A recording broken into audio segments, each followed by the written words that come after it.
Hey there, it's Pete with GCI Turf. Hope you're having a great day today. And springtime, we're right in the thick of things.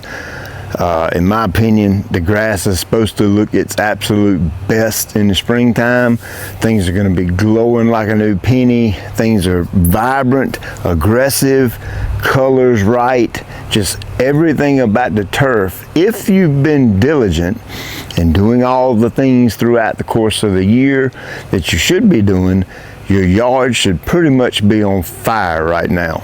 And for my own yard, it is absolutely glowing like a new penny. I'm absolutely loving what I'm seeing. Now, I don't have the time to take and overlay some B-roll and show you some cool clips of different things happening in the yard while I'm sitting there talking. I just ain't got that time right now, so I apologize. You have to look at my ugly mug. Now, the month of May is going to be extreme for me. It's going to be super busy. I got the big Mower review coming up, and I need your input on something. What do you want to name this? You know, I want to take the series as a whole and name it something. I was thinking something like the Great American Stand-On Mower Showdown, the Great American Stand-On Showdown, something along those lines. You kind of know what I'm asking for. So comment below, let me know what you think we should call it. And just so you're aware, it's about 10 or 11 different major brands of lawnmowers, Wright, Spartan, John Deere, Grasshopper, Toro. It's a whole list of them. They're all going to be right here in this yard, and I'm going to kind of do a point system review on each single one of them individually. They'll all get their individual video, and all that's going to happen in May. So now you see why I'm going to be so daggone busy. But I want to name the series something. So now that you know what the series is about, you can help me out with the name. Hence the reason for this video. I'm trying to get it filmed early because the month of May there will be no grass stuff and fertilization and disease control and all that kind of thing. None of that's going to be happening, okay? Because this series is going to take up so much of my time, I'm not going to have time to do any of the other type videos. So that's what this video is going to do, is kind of go over, you know, what I would do in my yard going into the summer to ensure me of being successful as I get through the summer. Cool season turf right here. This is a fescue bluegrass rye mix. It's predominantly fescue, probably around 80% fescue. Back there in the very back, that's 100% Kentucky bluegrass. Got Tiff Tough Bermuda at the shop, and I'm gonna actually take the camera with me tomorrow and film a video for Bermuda going into the summer as well. So in my opinion, number one, first most important thing is mowing height, okay? With turf light tall fescue, if you mow it taller, it tends to help shade out the ground, so any moisture that's in the ground is going to stay there for a longer period of time. Obviously, that way of thinking can go for any turf type. If you want to cut it taller, that actually helps conserve water, in my opinion, because the thicker and denser the turf or the canopy of the turf is, the less quicker things dry out under the turf. Now I'm going to be talking about a lot of different products in this video, and I'm going to link every single one of them up in the description below. They'll be there if you want to check them out. Now, talking about water, most cool season grasses are going to require about 1 inch per week. You know, I don't really hold that to be 100% totally and completely true, because my yard has went 2 and 3 weeks without water, any water, and it maintained a perfectly healthy, good color and continue to grow. So I think that's more of kind of like a, you know, if you can get that done, get it done, kind of a maintenance type thing that goes along with cool season grasses. But that doesn't necessarily mean in reality that you have to put down 1 inch per week. And I know that's probably confusing to some people, because a lot of you probably, you know, measure out that water and put down an actual 1 inch per week. But I'm just saying, it's all weather dictated, okay? if we go through a cooler stretch during May and we got some good rain at the beginning of the year and the ground absorbs that water and holds on to that water because it's not so hot, then you may not need a complete inch per week, okay? If you don't have an irrigation system and you're looking for a really good sprinkler, I'm a dealer for Big Sprinkler now, and those are absolutely phenomenal. Fertilizer, if you're a granular guy, the Protein 12024 is typically what I go down with early summer. I usually run 4 pounds per 1,000, so that's going to equate to around a half pound of nitrogen per 1,000, but you'll get a full pound of potassium.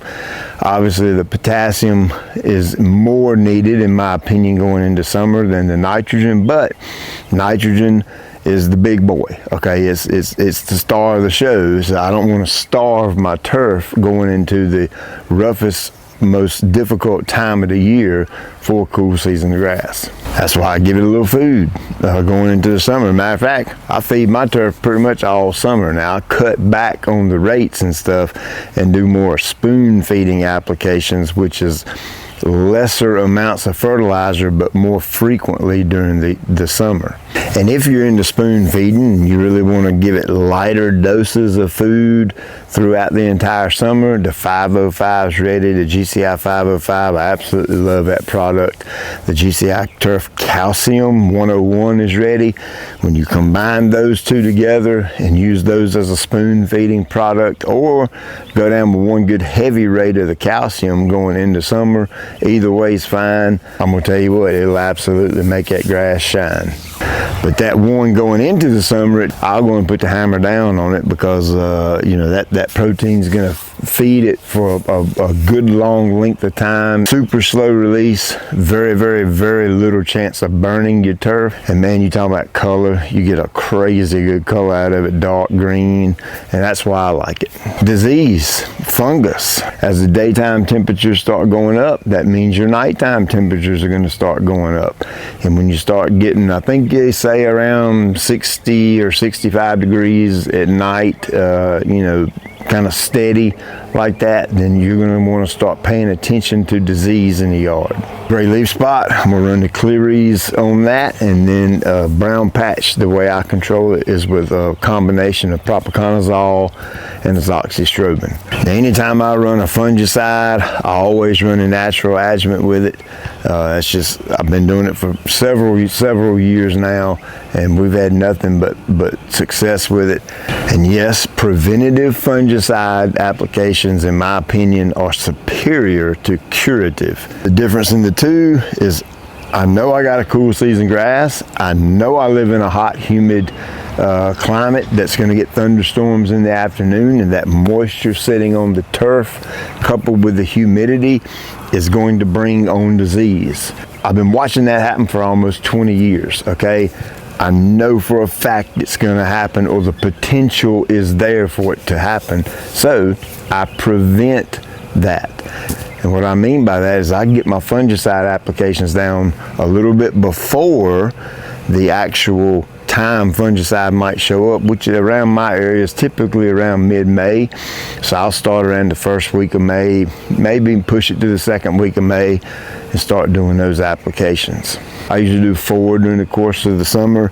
That's mid-May, mid-June, mid-July, and mid-August. Typically that does pretty good for me. Bugs. Who don't like bugs? You know, bugs can get in your grass and wreak havoc, especially in the fall time with grubs, grub worms, and then army worms can be very devastating.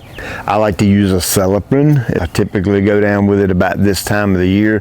Matter of fact, I still have to get my application down. I'm going to get that done this week, I assure you, because remember, maybe 3 or 4 years ago, this side over here got just hammered with army worms, and I do not want to go through that again.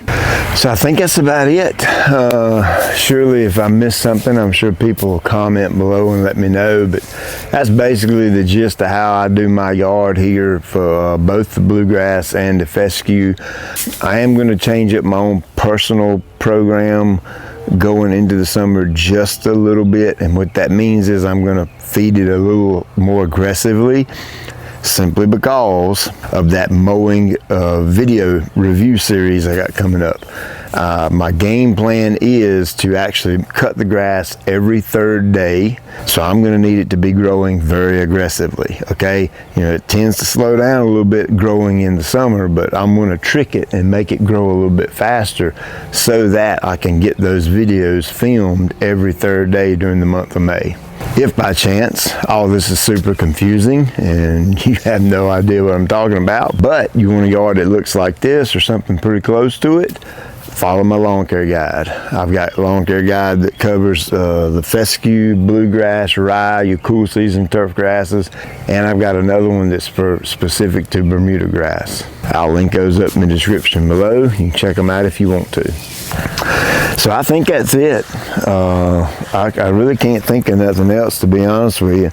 But I'm gonna tell you what, man. Well, I know one thing. I've got those two spots of Trivialis back here that I nuked, and I got one up there in the front. I've got this little circle of grass over here that's kind of on the side of the house that nobody really sees. I'm gonna sod cut out a few patches out of that and fix them out here just for the video review. If it wasn't for that, I'd just leave them and seed it this fall, because I know some of that might bother y'all, but that really don't bother me.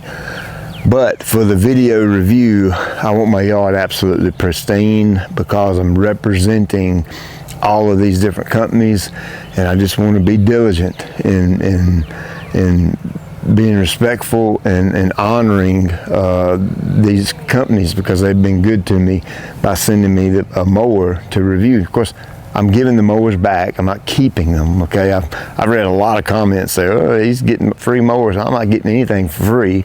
I'm sending them back when I get done. I don't want the mower. As part of prepping for this video review series, I am gonna fix those spots right there with some sod. That way the yard's looking its best. So hey, don't forget, help me out in the comments below. What are we gonna name this series? And I'll go through them and look at them, and we'll figure out what's going to be the best name for that. And then I'm going to have a pre-series video that as soon as I have all the mowers in hand. I think I've got 7 of them at the shop now, so I'm still waiting on about 4, maybe 5 mowers, something like that. And then once I have all the mowers, I'm gonna line them up at the shop, probably out front in the Bermuda, and then we'll kind of go over what we're gonna call the series, or the video series, and what we're gonna name it. And then the actual opening video is gonna be right here in the yard. All those mowers are going to be out here in my yard. I cannot wait. That is, I mean, it's a dang dream come true to be able to do something like that. So I'm pumped. I can see them out here already. All those different color mowers sitting out here. It's just going to be absolutely phenomenal. I cannot wait. So as always, I appreciate you taking time out of your day to watch. I'll check you later.